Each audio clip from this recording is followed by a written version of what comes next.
আসসালামু আলাইকুম, this is me Umesh and welcome back to my new video. So আশা করি তোমরা সবাই ভালো আছো। তো আজকে হচ্ছে আমি খুবই মজাদার একটা পেয়ারা মাখা বানাবো।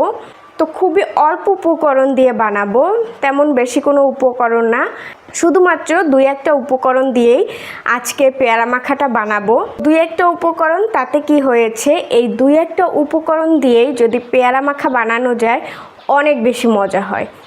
তো আজকে আমি সেই দুই একটা উপকরণ দিয়ে কিভাবে খুবই মজাদার পেয়ারা মাখা বানাই সেটাই তোমাদের সাথে শেয়ার করব। তো চলো ভিডিওটা শুরু করা যাক। তো পেয়ারা মাখা বানানোর আগে আমাকে আগে পেয়ারাটা ধুয়ে তারপরে কেটে নিতে হবে। তো এই পেয়ারা, আমি এখানে বড় সাইজের একটা পেয়ারা নিয়েছি। তো এই পেয়ারাটা আমি পানি দিয়ে ভালোভাবে ধুয়ে পরিষ্কার করে নিয়েছি। তো এখানে পুরো একটা পেয়ারা আজকে বানাবো না, এই পেয়ারার অর্ধেকটা বানাবো, কারণ যেহেতু পেয়ারাটা অনেক বড়, তো কাটার পরে অনেকগুলো হবে। তো এই কারণে অর্ধেকটা পেয়ারা বানাবো আর অর্ধেকটা রেখে দিব। তো এখন আমি পেয়ারাটাকে অর্ধেক করে নিচ্ছি।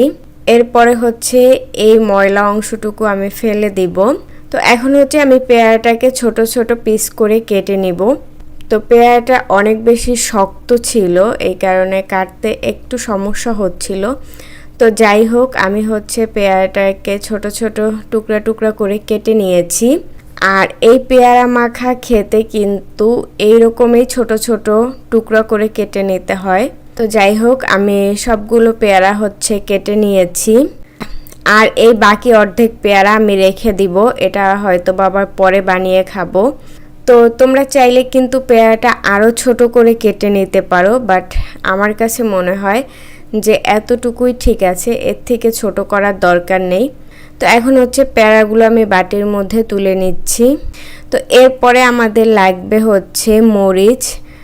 এখানে চাইলে তোমরা ভাজা শুকনো মরিচও নিতে পারো, আবার মরিচটা একটু পুড়েও নিতে পারো। তো আমি এখানে মরিচটা একটু আগুনে পুড়ে নিয়েছি, কারণ পোড়া মরিচ দিয়ে এই পেয়ারা মাখাটা বানালে অনেক বেশি মজার হয়।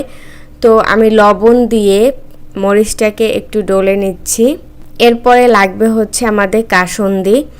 তো এখানে আমি প্রায় 1.5 টেবিল চামচের মতো কাসুন্দি দিয়ে দিয়েছি। আর ঝাল আর লবণটা কিন্তু তোমরা তোমাদের টেস্ট অনুযায়ী দিয়ে নেবে। তো অনেকেই আছো ঝাল বেশি খাও, অনেকে আছে ঝাল কম খায়। তো যে যেমন ঝাল খাও সে তার টেস্ট অনুযায়ী ঝাল আর লবণটা দিয়ে নেবে। তো এখন কাসুন্দি, লবণ আর মরিচ দিয়ে আমি পেয়ারাগুলোকে খুব ভালোভাবে মাখিয়ে নেব। তো এই যে তৈরি হয়ে গেল আমার পেয়ারা মাখা।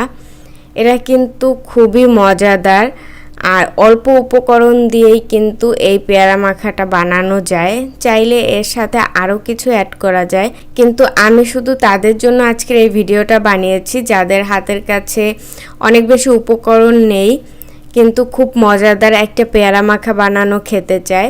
তো তাদের জন্য আজকের এই ভিডিওটা। দেখো, পেয়ারা মাখাটা দেখতেও কিন্তু অনেক সুন্দর আর খেতেও অনেক বেশি মজার হয়েছে। বিসমিল্লাহ।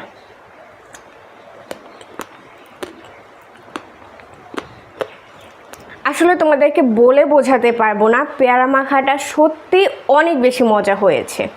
আর যদি তোমাদের বিশ্বাস না হয় তাহলে আমি যেইভাবে পেয়ারা মাখা বানিয়েছি এভাবে তোমরাও বাসায় ট্রাই করে দেখো যে আসলে পেয়ারা মাখা এইভাবে বানালে মজা হয় কিনা।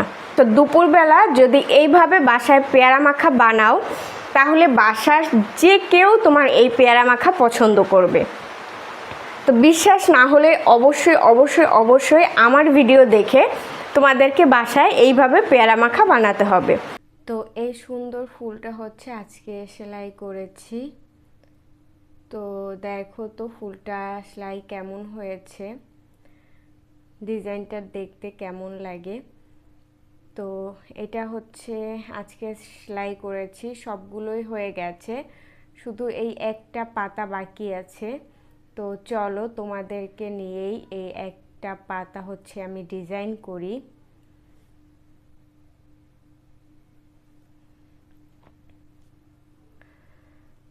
তো প্রথমে এইখান থেকে সুইটা উঠাতে হবে।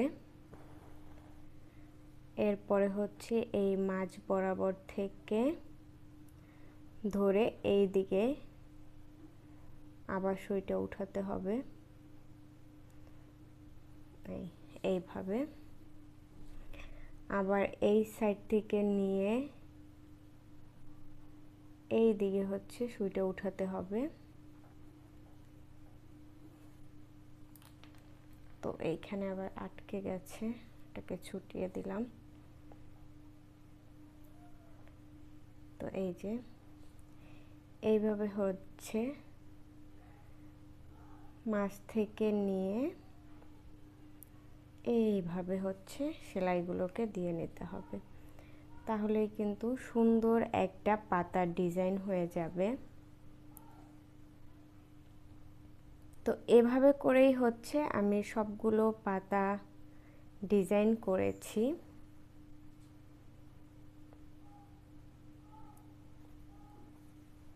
তো তোমাদেরকে একটা পাতা হচ্ছে ডিজাইন করে দেখিয়ে দিচ্ছি। তো এর মাঝে আবার একটা পোকা চলে এসেছে। এই কাজগুলো হচ্ছে আমার কাছে খুবই ভালো লাগে। তো এরকম হচ্ছে আরও অনেক সুন্দর সুন্দর ডিজাইন করে হচ্ছে আমি আরেকটা ইউটিউব চ্যানেলে আপলোড করেছি। সেখানে অনেক সুন্দর সুন্দর ফুলের ডিজাইন, পাতার ডিজাইন, এগুলো ভিডিও করা আছে। তো তোমরা যদি সেই ভিডিওটা দেখতে চাও তাহলে আমি হচ্ছে উপরের চ্যানেলের নাম লিখে দিলাম। এই চ্যানেলে গিয়ে হচ্ছে তোমরা ভিডিওগুলো দেখতে পারো। তো এই যে আমার পাতাটা ডিজাইন করা হয়ে গেছে। দেখো, তোমাদেরকে নিয়ে এই ডিজাইনটা করলাম। জাস্ট দেখো ডিজাইনটা কত সুন্দর হয়েছে। আর এখানে হচ্ছে আমি বিভিন্ন কালারের সুতা দিয়ে হচ্ছে ডিজাইনটা করেছি। তো অসাধারণ একটা ডিজাইন হয়েছে। আর পিছনের সাইডটা হচ্ছে এই অবস্থা। তো এখানে হচ্ছে আমি 4টা কালারের সুতো নিয়েছি। পাতায় একটা কালার, ডালে একটা কালার, ফুলে একটা কালার, আর ফুলের মাঝখানে হচ্ছে আরেকটা কালার। মানে 4 কালারের সুতো দিয়ে হচ্ছে আমি এই ডিজাইনটা করেছি। তো এই ছিল আজকের ভিডিও। তোমরাও কিন্তু চাইলে এই ফুলগুলো হচ্ছে বিভিন্ন জামায় অথবা ওড়নায় ডিজাইনগুলো করতে পারো তোমাদের পছন্দের কালারের সুতা দিয়ে। জামায় বা ওড়নায় ডিজাইনগুলো করলে কিন্তু দেখতে অনেক বেশি সুন্দর লাগে।